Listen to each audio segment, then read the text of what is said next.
I have the older version. I have another copy of that. Or is it not this? Oh, said. Okay. Good morning. So last week I gave an overview of Ayin Beis, some of the arum, as they say, and the Chassidus of it, as far as the context of Chassidus when the Rabbi was Megalit, and all that comes with it. So, as we said, today I'm going to get right into that's some hemshech. So I understand you learned more or less the first Maamar, the Shavuos Maamar, the first Shavuos Maamar, Shashik Dimah. So I think it'll be helpful. I'm not going to go over the same pshat that you learned. I'll try to go a little deeper and give context. Because it's such a long hemshech, it's 144 Maamorim, volume 1 and 2. Well, now it's more volumes because they made Makif. But upon him, the 144 Maamorim, and then there's a whole chelik shalei nemar. You can really get lost because there's so many different sugyas. So I said last week, and I'm going to discuss that more in detail and use the references of what you actually learned, that if you could sum up whole Ayin Beis in one word, it's mamutza. Mamutza interface between Elokus and Welt, both mamayla lamata and mamata lamayla, which means how God created existence. Because we know the Eibishter's Kol Yochli didn't need any shaded istalshalos. You know, people ask the question, why did the Eibishter need 6 days to create the world? If you're a creator, you can do it either in 1 second, and if you're not a creator, 6 days won't help you. So why do you do 6 days? Close kasha. Anybody has an answer? Simple close kasha. If a child in the Chumash Shemikra asks you why did he create 6 days? Okay. But the Ritzene was also that he gave us seichel, and the Eibishter also was malbish Ritzene in some logic. And it's true, there are things that are kachol b'Ritzene, and there are things that we say nesava Kadosh Baruch Hu and kol yachol. But wherever possible, we try to understand. And then that which we can't. And that's also gufa part of the kavanah.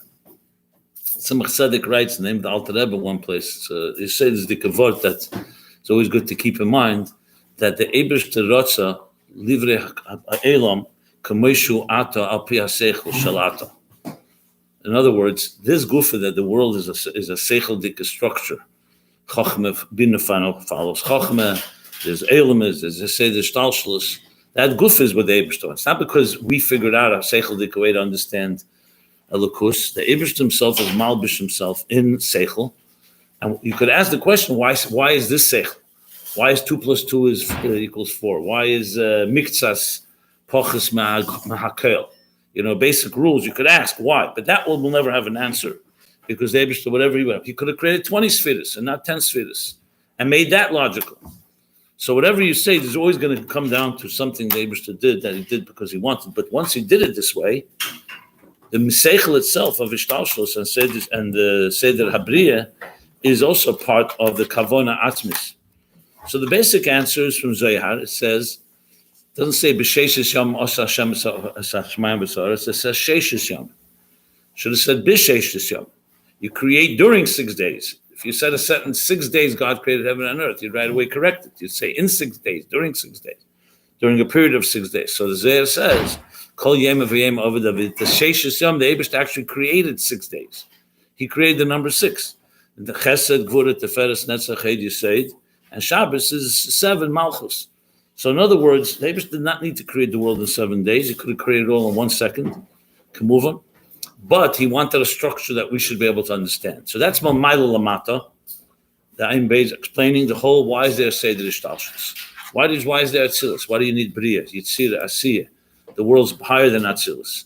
Lifnei Atzimtzum, La'achar Atzimtzum. Any dargi you're going to learn anywhere, essentially there's a reason for it because the Eibishter wanted a Seder Mesudar, and that Seder Mesudar is a logical Seder.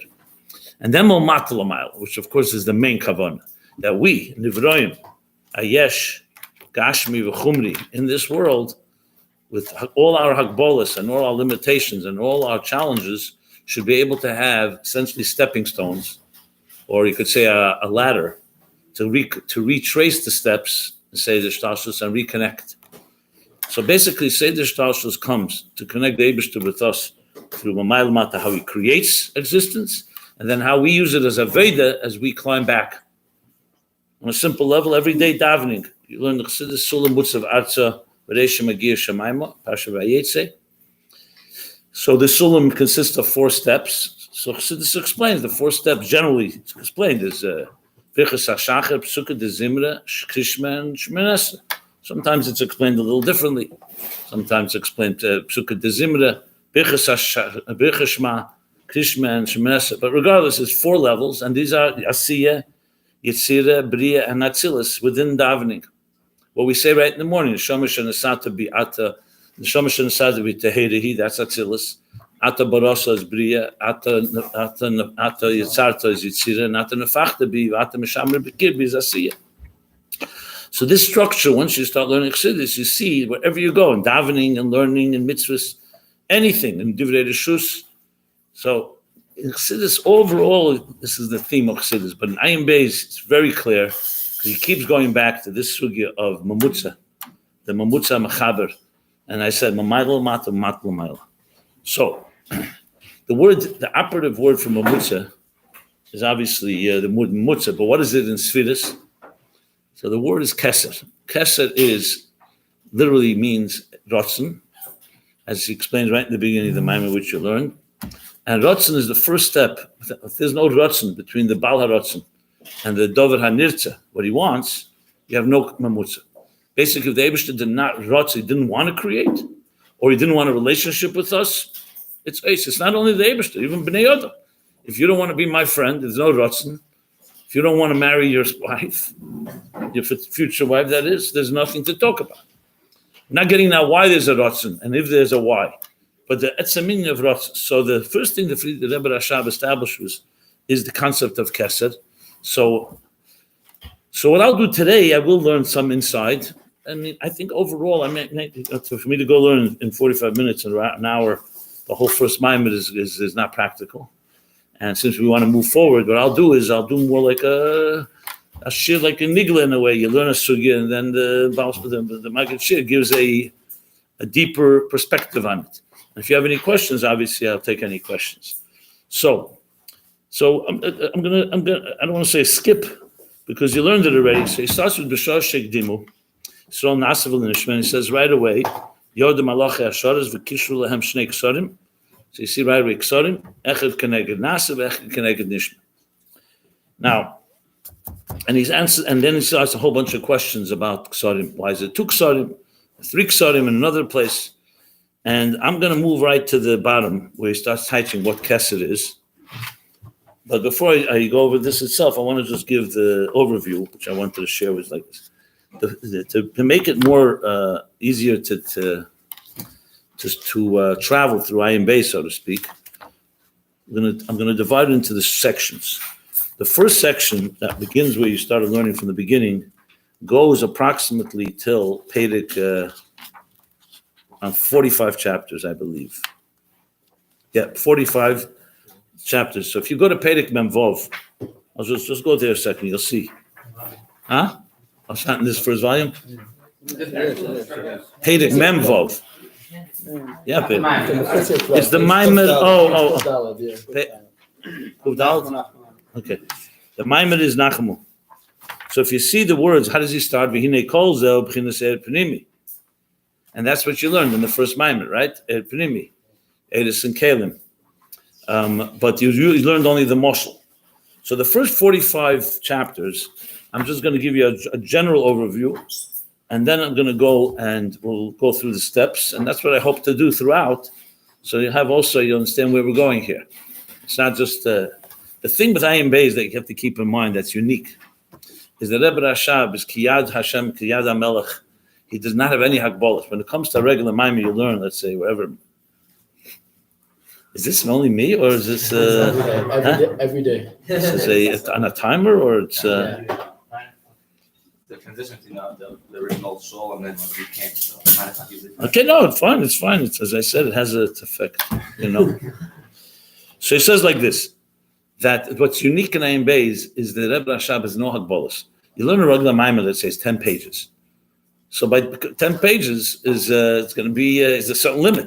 It's going to explain something, give a moshel. In Ayin Beis, you can take one akudah and can go 40 pages on it without any else, which is very interesting because it's like sitting with the Rebbe, and he's just not limiting himself. It'd be like sitting in Fabring with the Rebbe for 100 hours. That's really what Ayin Beis is like when you start really getting into it. It's like mamish like that. You see, take something and develops it, and that's why it's so unique, because some of but less, not to the extent here. You learn both, you'll start seeing the difference between the two. Another thing which I will point out later, mention Samach Vov, that this came after Samach Vov, and it's mamish a hemshach to Samach Vov, which we'll talk about. But before we get there, let me. So what's the first 45 chapters? You could say, if you wish, it's essentially the Rebbe Rashab laying out the map of Seder Shtalshlus, beginning with the Mamutza, Kesser, ratzon. But the ratzon is not enough. I said before, without a ratzon, you don't have a connection. But a relationship between a chava and a chava, or between a ish v'isha, between a chas and kala, and same with the Eibishter and the human and existence, is not just a ratzon. The ratzon has to be details. How do they connect? The details. So therefore, what the structure essentially goes like this. Kesser, we're going to learn, is a Makif.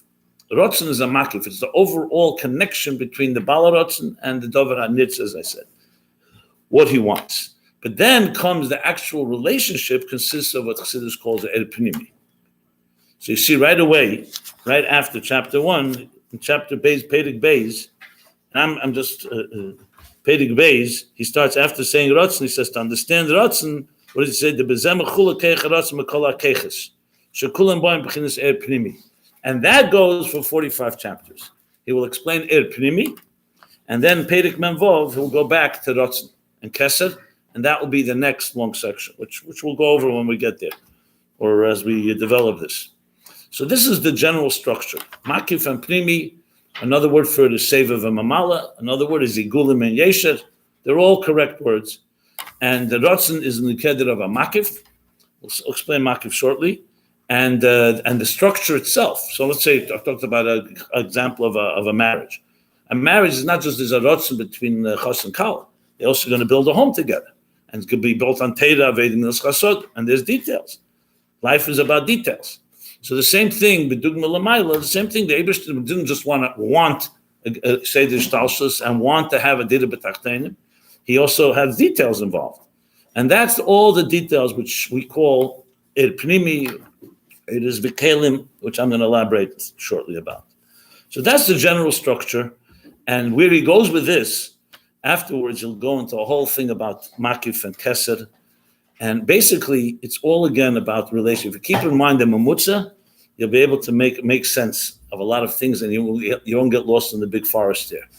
Because remember, the connection we have to the Eibishter is always going to consist of those two elements. I'll just make it a little more palatable with a pushta expression that we say every day. Every Birchas HaMitzvahs. What do we say? Every bracha starts Baruch Atah Hashem Elokeinu Melech Haolam Asher Kedushanim B'Mitzvah V'Tzivanu, or Baruch Atah Hashem Melech Haolam Be'emin Mezenes Asher Hakol V'Dvarei, etc. So there's two halves to every bracha. One is that it's a general bracha, the general which goes on all brachas. Baruch Atah Hashem Elokeinu Melech Haolam Asher Kedushanim B'Mitzvah V'Tzivanu. Whether you say Al Natilas Lulav, or you say Al Achilas Matzah, or you say Al Tifas Talis, or you say Al Neshek on Hadlakas Nei Shabbos Kedesh, Al Hadlak Nei Shabbos Kedesh. The first half is essentially the connection between you and the Eibishter. Baruch Atah Hashem Elokeinu. I'm not going into every lashon. Asher Kedeshanu b'mitzvayso v'tzivanu. V'tzivanu is atzivui. It's a ratzon Hashem that you are now going to do Mekayim ratzon Hashem. Then the question is, but what does he want? A lulav is not a matzah. And that's where penimi comes in. So the second half of the pasuk is always going to be the penimi. What is the tzir prati of how this ratzon shtaltzuches? Is it a ratzon on Pesach? Is it a ratzon on Sukkot? A ratzon on Shabbos? Or every day? So wherever you're looking at Yiddishkeit, and including Teira, Nigla, wherever, you're going to find these two elements.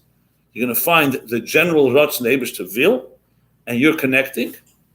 Like we say, you say by Karbonus the same idea, that there's the Ayin of Nachas Ruach Lefonai, Reach Nechoyach, and then comes a specific Korban. korban mincha, korban chatas, korban nasham, whatever it may be. So if you keep that in mind, that helps the whole structure that will be developed after Perek Memvov will continue on. So without this, essentially, if someone say, okay, you could always ask the question, and what happens if we didn't know all of this? If you didn't know all of this, you wouldn't know how to connect with Eibishter in any significant way. As I mentioned in a previous, I think the first or this last week, that the whole yesod of a relationship is not just an eved and an odin. The Eibishter says, do what I said. Like I said, an eved, a servant, doesn't have to understand the odin, and he doesn't have to like him even. But the Eibishter didn't want such a relationship. He wanted ataresa ladas, v'yadaitayim, v'shavesa levavecha. So to do that, you have to have details. How am I supposed to love you? What does that mean? How do I connect with you? You're invisible, so to speak. And the same thing is, how do I understand you? I need to know what are you made of? You can't understand something that does not have any. So if the Eibishter created us simply like an Evan Damon or like an animal that doesn't have to have any type of relationship, then okay, so Mekayim b'Kabbalah sale. But that's not the way it is. So therefore, you need to have the interplay and balance between the Makif and the penimi, or what we'll call Kesser and the Keiches penimi. The Kesser and the Kesser, the Makif and the penimi. And this will be a central theme throughout Ayin Beis. We'll keep going back to it again and again. Kesser, and are we dealing with the part of Kesser and so on. What's fascinating is that we'll learn that in each of these, both in the Makif and the penimi, there's many levels as well. And those levels help us, again, climb the ladder. And a mamutza, any good mamutza has to have as many things as possible. For it to be a proper mamutza, you need to have that it has a part of one and a part of the other. For example, a meturgeman, a translator. He's going to translate between, let's say, Hebrew and English. If he only knows Hebrew, he's not a translator. If he only knows English, he's not a translator. He needs to know Hebrew and English, so he can then connect both. So a true mamutza has to represent both sides of the coin. So the mamutzaim that Chassidus talks about, specifically Ayin Beis, are going to all have something of elikus in it and something of velt and mitzias in it, or else it's not going to be appropriate mamutza. The question, and that's going to be a big part of Ayin Beis, is which one is primary. Is it more about the Eibishter or is it more about us? So, for example, when you do Aveda, you're doing it more for your reasons. You're doing the Aveda, so that's the good news, step one, but it's still a daita de nafsh, it's about you. You come to a higher level, Lishma, you're doing it more for the Eibishter. That's a perfect example. So part of this whole mamutza, this whole connection, is finding that right balance. So when you apply this to our lives, it's really going to come down to where do you stand. So in B'tchilas Aveda, children, for example, the Rambam says clearly, the way to teach children, you have to teach them with incentives. You'll get a candy, you'll get a toy, you get a prize. The Rambam paskins in Hilchot Shuvah that everybody does things shalei l'shma. Only Avram was Eses emes mipnei shu emes. This is the classic idea of a mamutz. What is that? It's giving it to you on your terms. And then as you grow, then you realize, you know what? There's a deeper reason. It's not just good for me, it's also what the Eibishter wants, the shma. And so on, all kinds of examples. The etzem inyan of a moshel, Chassidus explains, and Ayin Beis will elaborate, is also a mamutza. What's a moshel? When a teacher is conveying an idea that's too hafshotadik or too abstract, and the student is not yet ready to hear the idea of a tarosa, completely pure, so what he has to do is give a moshel. You give a moshel gashmi, something you relate to. And with the moshel, you come to the nimshel. At some point, you grow and you don't need the moshel anymore. So the moshel is a proof. So Torah is called a moshel hakadmeni. The whole Torah is really a moshel for elikus. Not a moshel in a negative way. That's an example. It's not a foreign. It's not a dover zor. It's a moshel that the Eibishter himself is giving. But that's just another example of how mamutza works. So with that said, I'm going to read now. Let's learn inside here. I'll explain it, especially in the context of what you're going to be learning next. I'll also do an overview of the next Maamar, the next few Maamorim, so you know something that so you get in the flow. So after asking the questions about the Maamar Chazal, Kesser,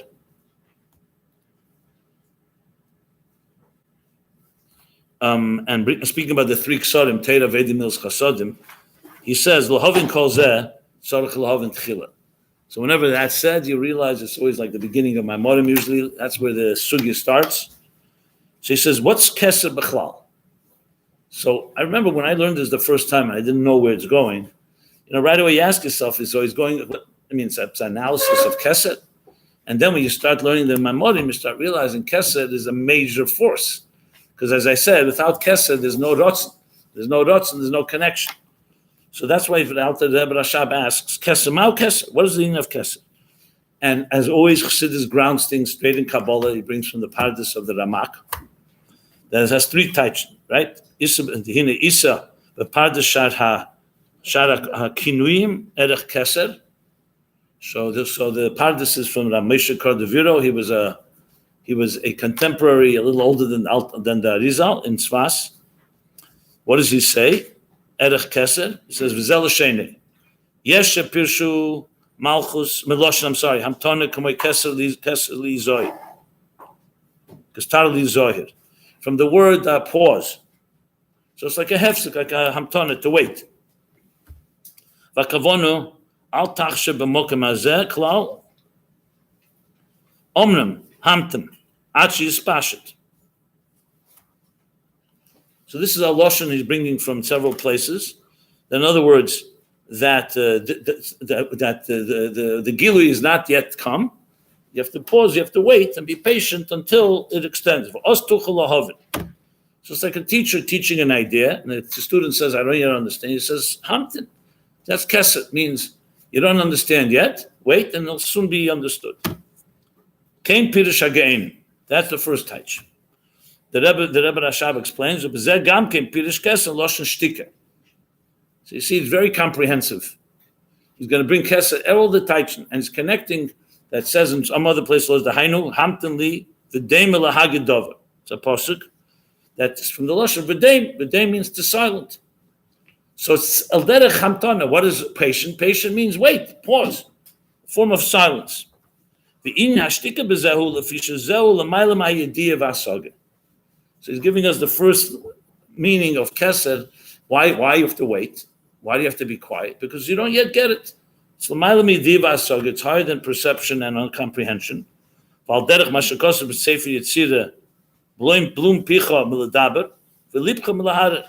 May your mouth be closed. Close your mouth from speaking, and stop your heart from thinking, because there's going to be a big gili here. And don't bring, in other words, just try be essentially bittul, and wait till the gili will come. Now, of course, this is Lashon HaKabbalah, so it's not a usual Lashon, it's the Lashon of the Pardes. But this is all the parentheses. Omnam Mashakosav Hamtin, Achi Hispashet, moving the Mekol Mokim Harizas Cholas Dover Shiyim is Hispashes Vigili. Okay, so here the Rebbe Rashab, in the first Pirush of Kesser, is giving us two levels. That there's a level of completely shtika. Shtika means complete silence. Hamtana, he's saying, moving that it's already, you're on your way, you're just not there yet. This is going to be very sadistic later when he explains it in depth. Just for the record, this is going to be explained at the end of Vayigash. Ayin Gimel is where he's going to go back to these three Pirushim and explain it. If you want to know the Pedic, I can tell it to you. It's right at Vayigash. It's actually the last Maamar we had until the Rebbe gave out the Maamorim. It's Lo Yochel Yosef Leisapik. So it's Pedic Kuf Chavav is where he's going to explain. He's going to say, Apikol Anal, Yuvam Mashin is Borleil, Betchilas Adrush, Be'inyan HaKesser. So you just see 125 chapters till he gets back to it. So the two Pirushim in Kesser, and think about Mamutza for a moment. You may not have it in volume 1, right? Last page of the okay. So now, why is the Rebbe Rashab saying this? Because in every Mamutza, remember I said a Mamutza, is it closer to the Mashpia or is it closer to the Makabel? The middle ground of a Mamutza is right in the middle. What we're going to learn, you'll see that Kesser itself has Kesser that's much closer to Elokus, to the Shadish of the Dvarim, and there's Kesser how it gets closer to Ishtalshlus. Like you're all familiar with Atik and Arich. Atik and Arich. So Arich, you say, is Reish HaNetzolim. It's still Kesser, but it's already connecting to the Netzolim, to creation, to the emanations, I should say. Atik is Netak and Muvdal. They're both Kesser. So the Rebbe Rashab here is going to go a lot deeper than just two levels, Atik and Arich. He's going to talk about in Kesser itself. Right here, you see in the first Pirush, it's going to be three Pirushim. In the first Pirush, there's one, Shtika is more removed. You're not there completely quiet. And Hamtana, he says, moving that it's really Hascholos Adover, and will be, he says, she's Achi Ispashtus. Soon there'll be Ispashtus. V'hainu de Kesser Lashon Hamtana, u'b'hamtana yesh beis inyanim v'hu ha'ikuv mila ayin u'lachshav bei. What's Hamtana when you say to someone, be patient? Let's say you're learning something, you're teaching someone something, and they say, I don't understand. They say, be patient, wait, it'll soon be understood. So the first thing is, ikuv telling you, don't go, mila ayin u'lachshav bei, be patient, wait. V'gam inyan ha'tikva. So now he introduces another word, tikva, hope. As mekenep is der warten davon. So in Yiddish, whenever Yiddish is used, it's to emphasize that there's something to look forward to. So because if someone tells you wait, let's say wait till Mashiach comes, then it becomes, okay, how long is this wait going to be? But when you also have tikva, hope, there's a light at the end of the tunnel, so to speak. So we have three meanings now in Kesser, in the first Pirush. One is Hamtana, one is Shtika, now he adds tikva. So basically there's two elements. And Shtika is more removed, because Shtika means silent and it's just focusing on the silent part. And Hamtana is both sides. One is wait, take, but there's soon coming the gili, and there's something to look forward to. That's the hope. Okay. Actually, you could say, therefore, that Shtika is like the first stage of Hamtana, where you're still not yet moving forward. And the second stage is connected to tikva. That's the hope for the Ispashtus and Gili.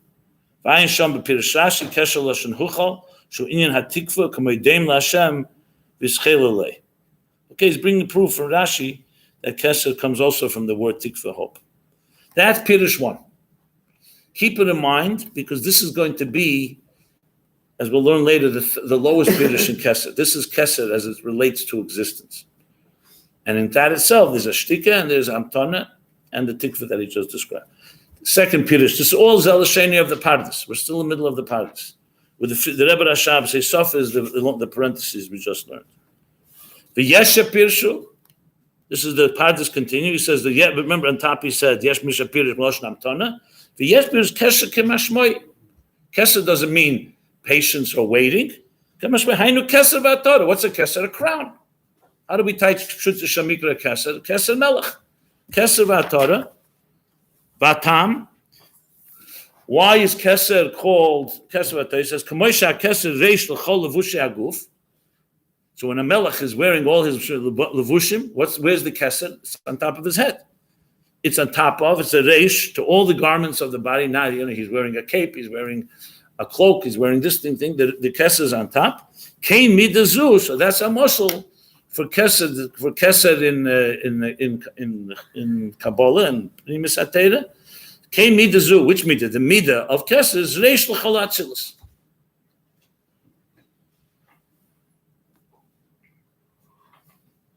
You know what? I said, I misspoke. The first Pirush is actually the highest level in Kesser. As we go now, second Pirush is closer.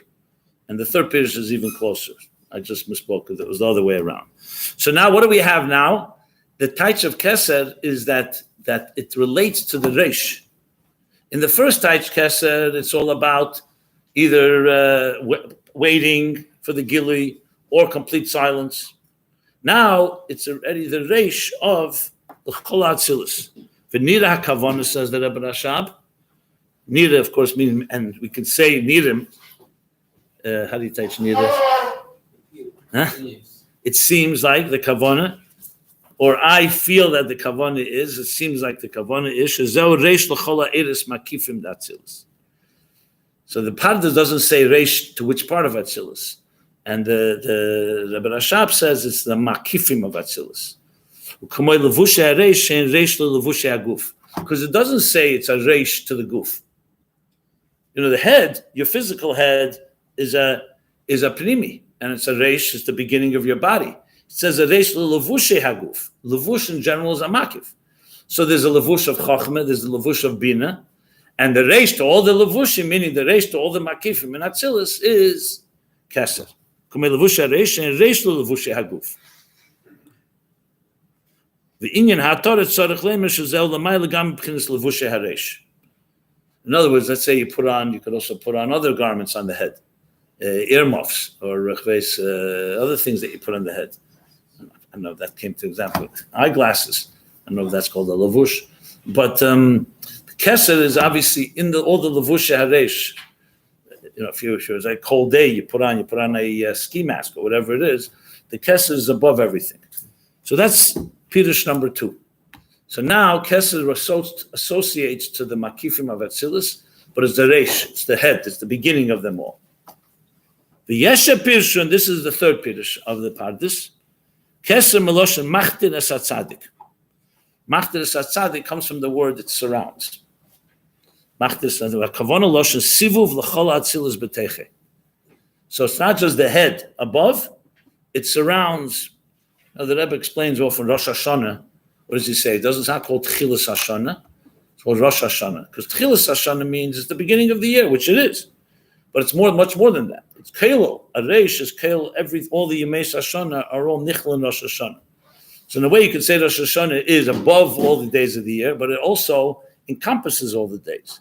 So in a way, Al Derech is saying here that in addition to being a Reish, like a Kesser, a Torah, a crown, it also surrounds all of Atzilus that's within it, which of course makes Kesser even closer now to Atzilus, is what I said before, it's closer to the penimi, meaning more relationship with us. Because you could say that ratzon Hashem, God wants He wants to create the world, He wants us to be here, but it's removed, ratzon Hashem. What do we know about the ratzon Hashem? But the more the ratzon becomes beslapshus, the more it relates to the penimi, which means the structure of existence, the more the mamutza gets deeper and stronger. So that's the three perushim. And then he adds one more line, the pardes, v'nikrikein lirmez el tarach amudei. He says this in order to, it hints to the tarach. Kesser is also the letters Tov Resh Chof. That is 620. So it's referring to the 620 pillars of light. Hameirim mimenu, that radiate from Kesser. Ubatzmusei, and in its core, v'heim keiches nalomim hashefim er anelim el anitzolim hatachtenim.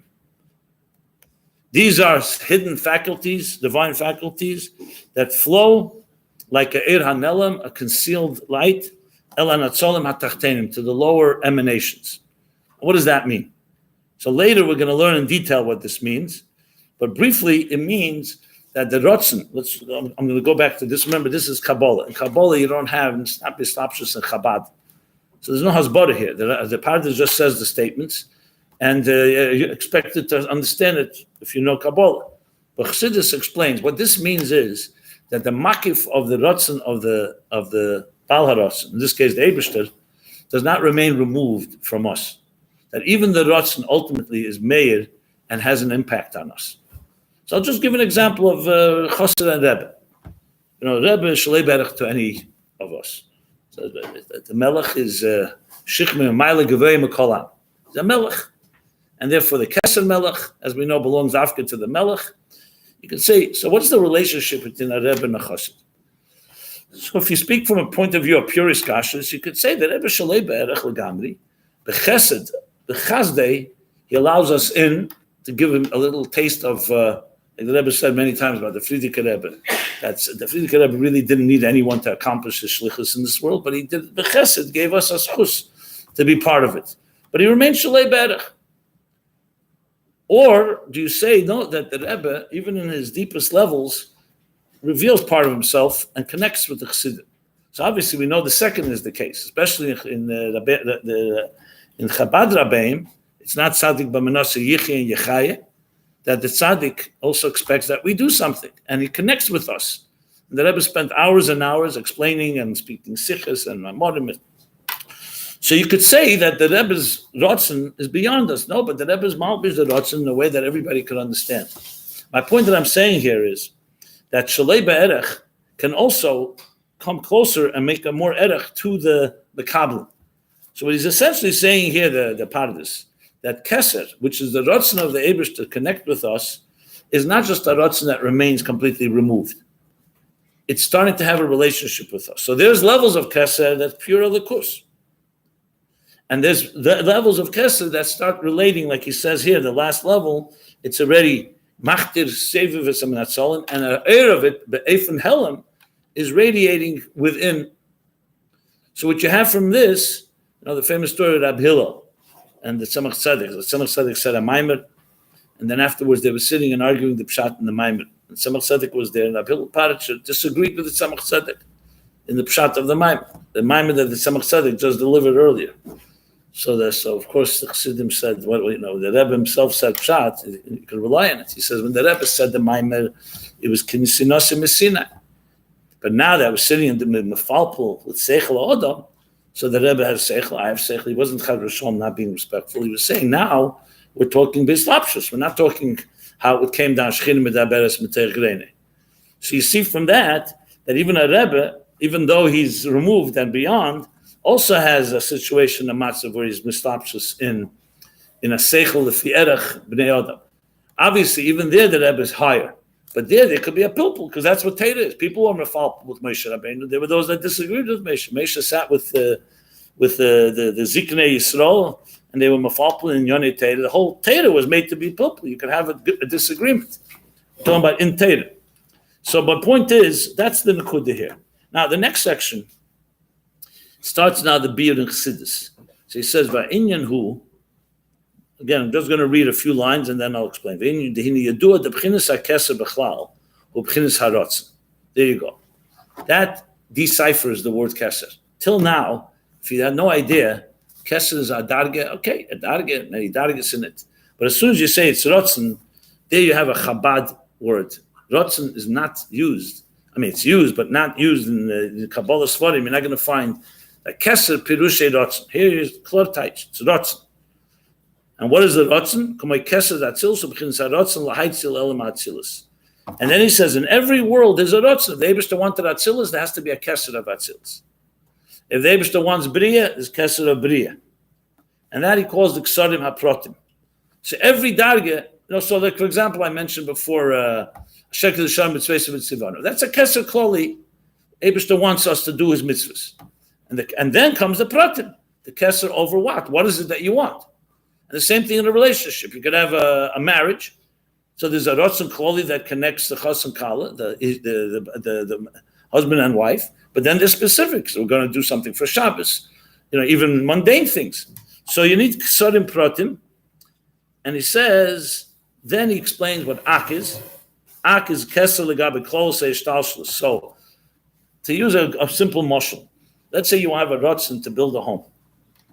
Later in Ayin Beis, we're going to learn that a ratzon to build a home is a ratzon atzmi. The Eibishter planted Ein Odem B'lei Bayis, goes together with Ein Odem B'lei Isha. Why? Because it's a ratzon atzmi to have a home. But what does that mean? You can have a ratzon for a home. It could be years before you begin to even buy a home or build a home. And then someone says to you, what kind of home do you want? Do you want 10 rooms? 20 rooms? And what should each room look like? So right there you have, how many ksarim right there? There's the Kesser Klali would be Ak, the ratzon for a home. That's like the blueprint, the general ratzon. When you get the details, there's a ratzon for every. I want a living room, but here's how I want it. I want these proportions, these dimensions, and so on. So you see that every ratzon has a ratzon within the ratzon. For anything to become real, in reality, you need to have the general ratzon Klali and the ratzon pratim. So you could say the Kesser of Atzilus, the Kesser of Bria, Kesser Yitzira, Asiya, is a ratzon prati for that world. In that, there's also the same. The Kesser of Chochmah. Chochmah has a Kesser too. And Bina has a Kesser. And the ratzon kloli for all the elements is called Ak, which is, generally speaking, it's called, that Alter Rebbe says, the Maggid would call it Eir Kloli. It's like, in a way, like when the Eibishter, you learn in Rashi, it says, Bereshis bara l'kim hashemayim v'sa'aretz. So Rashi says, everything was created right away. Then later, the Eibishter broke it down. So the ratzon kloli, I want a welt. The Eibishter wants a world. And the ratzon prati, the same as pratim, is each kesser of each level. And then he's going to say, so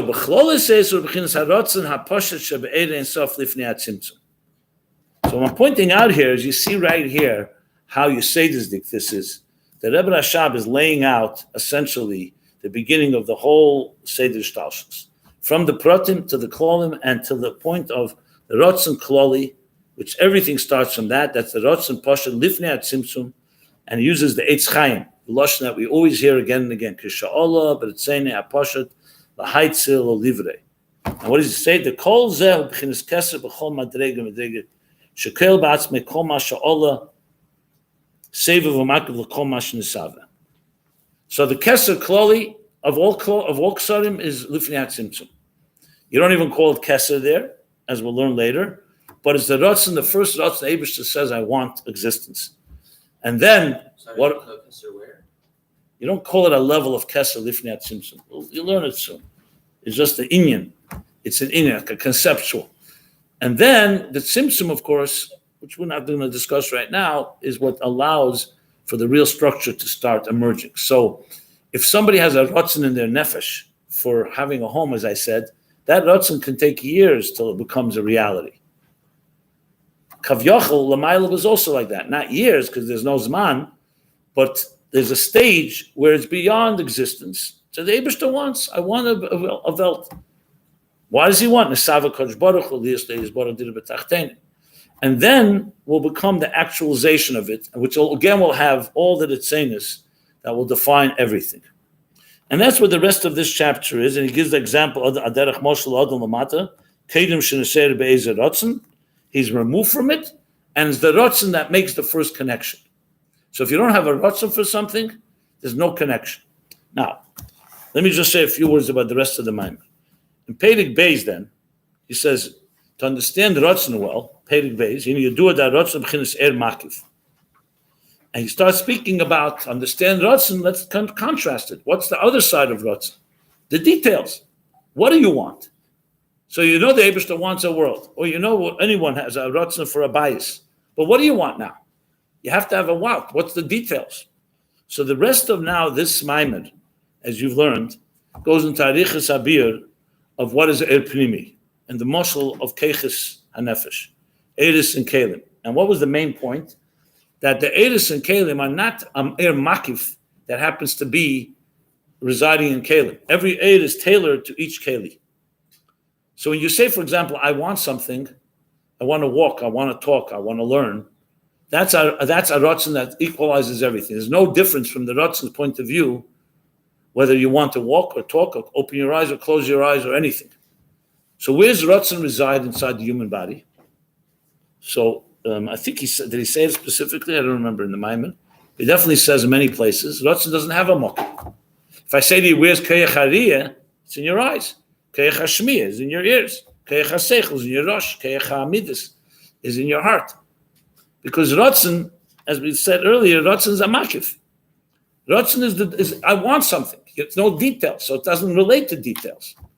But then comes the level of the details. And the level of the details is a very different type of oir. It's not like one neshama goes into your body, and if it ends up in your eyes, you see, and if it ends up in your ears, you hear. We know it's tailored. The exact energy that's needed in the eye fits the keyach hariyah and the eir hariyah, and the keyach and the keli of the ayin are tailored to each other. And that becomes now a long discussion that this whole rest of the Maamar learn. You learn this the rest of the Maamar. What's the point of it? Because here the Eibishter wants that the chayes eliki, this is going to be a moshel. The next Maamar, you didn't start the next Maamar, right? The next Maamar, 8 to 8, he's going to say, V'adugma mikol zeh yuvel l'mayla. So the 4 chapters of the Maamar 1 is a moshel. The moshel is of keiches hanefesh, and then he's going to say, from this we're going to understand eris and kelim. What's a eir and keli in contrast to a ratzon? A ratzon, as I said, ratzon Hashem. Doesn't say, is it al tilas lulav or is it al achilas matzah? Penimi is beferish, I want dafke. Someone will say, what difference does it make? If it's ratzon Hashem, so who cares if I eat matzah on Pesach, on Sukkot, and I take a lulav on Pesach? And we know it's not a small matter. You know, if you decide not to eat chametz on Pesach, it's a chomor. You could say it's ratzon Hashem. What difference does it make? Because another part of ratzon Hashem is that he wanted pratim and he wanted penimi, because he wanted a world like ours, where it's not just a ratzon klali, that every detail, every prat, tayag mitzvahs, the pratim is also negated to the kavanah. So everything you learned in the moshel about keiches hanefesh is coming to explain that there's another oira leki that's not a makif, like I want the world, I want existence. That's the first step. That's the mamutza that creates a relationship. But now the relationship is in detail. So when you sit on Pesach and Yid Matzah, or you sit on a sukkah and you make a bracha on lulav and the daled minim on sukkahs, the pratim of this world, the daled minim, dvarim gashmi, or a cloth that you use for tefillin, mezuzah, or sefer Torah, that the dovid gashmi is also connecting to Elokus. It's not just a klolas dikar ratzon. And that's the role of the penimi, to connect the Eibush to Elokus to our specific details. And you need both. Take away the ratzon, there's no general connection. Take away the pratim, there's no specific connection. So you're going to learn next. The next Maamar is going to be the nimshal. He's going to say, Adugma lezeh. He's going to explain, just as in the Odam Atachten, there's Eris and Kalim, which means Keyach Hariyah in the Ayin, Keyach Hashmi in the Ezen, as he said, Keyach Hasech in the Rosh, and they fit each other. The Keli fits the Eir and the Eir fits the Keli. The same is going to be in Odam Elyon Atzilus. Once that's established, which is going to be a few Maimorim, he's going to start talking about that. He's going to get into a long discussion. What are the Spheres? What is the role of Spheres? That's what you're going into now. What is the role of Spheres? So obviously I'm not going to go into that now. I'll stop here. And next week, hopefully you'll be ready for the next Maamar. So we'll talk, what is the role of Spheres? But B'chlolos, just keep in mind, essentially I said there's two relationships with the Eibishter. A Klolos Dika one, that the Eibishter says, I want to be with you, I want to connect with you. And a Pratis Dika one, the specific, how do you connect? If you think about it, every relationship, which is Bedugma Lamaila, is the same thing. Two people can care about each other and love each other, but the details are missing. If you have only the details and you don't have the klal, so just to conclude with the Medrash and Mechilta, which captures it so well. And the Eden left Mitzrayim, they asked the Eibishter, okay, give us your mitzvahs. So the Eibishter says, no. First, kabel malchusei, v'achar kabel gzeresei. What's the meaning of that? What does that mean? I mean, they want the gzeres. Why are you giving malchusei? Because the Eibishter is essentially saying, if you don't accept me, my sovereignty, I want you to accept me, then I don't know if you're going to do all the details. If you accept my malchus, my ratzon, to be with you, then I know you'll do the details. I use this a lot very often, and I know that's not the hero here, but the Rebbe said everything should be b'chein, in marriage counseling. Very often people care about each other, and they're very much into the details. I said, but you have to accept your partner as a whole. It's a whole package. It's not just because they do something for you. And b'meila, two people are connected like that. B'meila they'll do. That's what the Eibishter was saying. First, connect with me in the ratzon level, on the malchus level, malchusei. Then I know you'll accept my gzeres. So there's an Ayin where we say Kabbalas El Malchus Shamayim and Kabbalas El Mitzvahs. Shema and B'hoyim Shemaya. What's Kabbalas El Malchus Shamayim different than Kabbalas El Mitzvahs? Kabbalas El Malchus Shamayim, you accept God as your authority. He's your authority. He's a higher, the Eibishter. And then Kabbalas El Mitzvahs, now you'll accept the details. So one Medrash captures many ways this Nakuda here. So ratzon is the closest connection, the Makif Dika one. And penimi and the keiches penimim are the edus penimim and edus and kalim are going to be the penimi's dika connection. Later in Ayin Beis, this is all going to come together in a very eloquent and beautiful way when the Rebbe Rashab connects both and shows how they work. Each of them work with each other and how they help us understand. And I'm telling you, from this you can derive many, many lessons in many areas in life. B'chlal, what a relationship is, what a connection is, and you could even help identify when there's an issue. Is it an issue in the ratzon or is it an issue in the pratim? And it's a tremendous perspective. Obviously, the goal here at the end, as I said, is Aveda, of how we connect to the Eibishter on both levels. But I also pointed out how every mitzvah has both the Asher Kedushan Mitzvah B'Tzivano and the pratim. So that's an overview. Does anybody want to ask anything, or we? Huh? Okay, good. So. And also, we're getting used to each other, right? So with the time, I'll be, because I really would like to hear your thoughts on this and your feedback and your questions. because I want it to be as going to might as well learn it properly, at least lefierach as much as we can, and not just lip service, not just. Okay, everyone have a good yontif. Today is Yud Kislev, right? Mitler Rebbe is Chag HaGula.